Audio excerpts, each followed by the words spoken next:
সুপ্রভাত বন্ধুরা, আজকে আমরা বেরিয়ে পড়লাম পানাগড় থেকে কসবা শিব মন্দির দেখার উদ্দেশ্যে।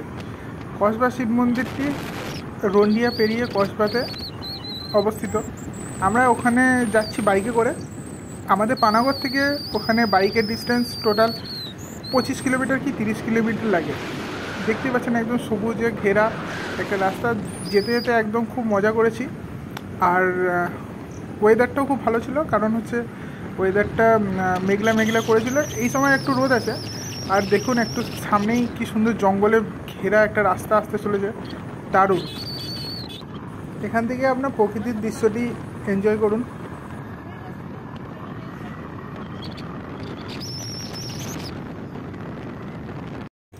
সবুজে ঘেরা এই জায়গার বুক চিরে এক রাস্তা চলে গেছে। সেই রাস্তা দিয়ে আমরা চলেছি। আমাদের গন্তব্য হচ্ছে কসবা শিব মন্দির।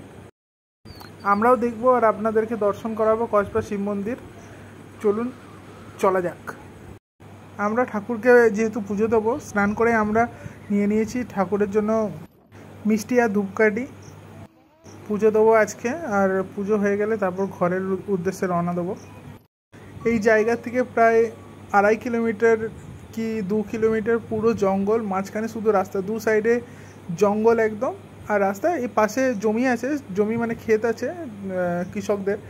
আর পুরো দু সাইডে একদম জঙ্গল, মানে মানুষ যদি এখানে হারিয়ে যায় আর খুঁজে পাওয়া যাবে না, মানুষের গাড়ি যদি না থাকে। এত জঙ্গল চারিদিকে, দেখতে পাচ্ছেন পুরো চারিদিকে জঙ্গল, এই সাইডে দু সাইডেই, ঠিক আছে। আর বড় বড় গাছ, ঠিক আছে। আর শুনেছি নাকি এদিকে সাপও আছে অনেক।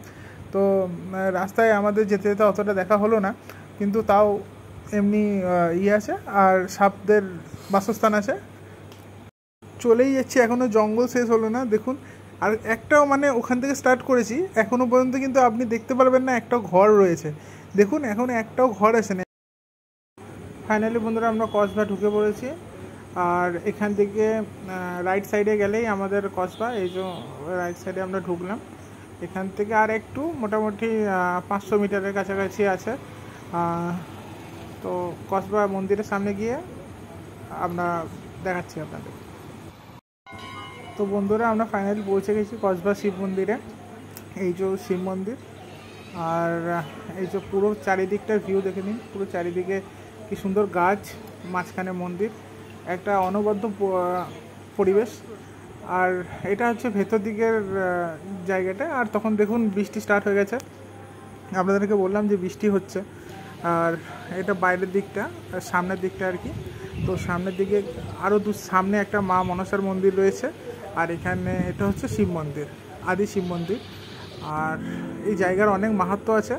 আর এই জায়গাটা আসলে অনেক শ্রাবণ মাসে আর আসা যায় না, এত ভিড় হয়। শ্রাবণ মাসে সবাই জল ঢালতে আসে, তাই জন্য আমরা আগে একটু আমাদের আসা হয় না এখানে। তাই জন্য আমরা ভাবলাম যে একবার ঘুরে আসি।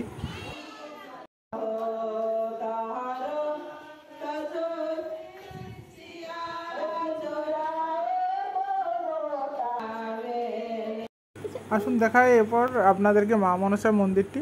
ওই সামনে দেখুন, ওই দিকটি করে আমরা ছিলাম, ওই দিকটা করে।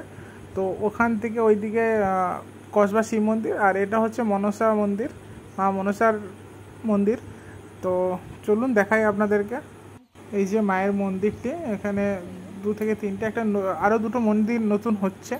আর একটা পেছন দিকে একটা আদি মন্দির ছিল, মাটির ইট ফিট দিয়ে, মাটির ঘরের থেকে ওই যে সোজা ওই জায়গায় পুরনো মন্দিরটি রয়েছে। আর আমার যতদূর মনে হলো, আমি জানি না। আর এখানে মায়ের একটা প্রতিমা প্রতিষ্ঠিত আছে। আর এটা হচ্ছে মায়ের মন্দিরটি, ভেতরে মায়ের মূর্তি রয়েছে। আর এখান থেকে দেখা যাচ্ছে না অতটা ভালোভাবে, আমি ভিডিওতে ক্যাপচার করতে পারিনি। দর্শন শেষে এবার বাড়ি ফেরার পালা। আপনারা যারা যারা চ্যানেলে নতুন আছেন, তারা চ্যানেলটিকে সাবস্ক্রাইব করতে ভুলবেন না। এরকম আরও অনেক ভ্লগস পাবেন। আর আমরা বেরিয়ে পড়লাম বাড়ির উদ্দেশ্যে। আর ঠিক আছে, আপনাদের সাথে পরের ভিডিওটাতে দেখা হচ্ছে। Still then, bye by.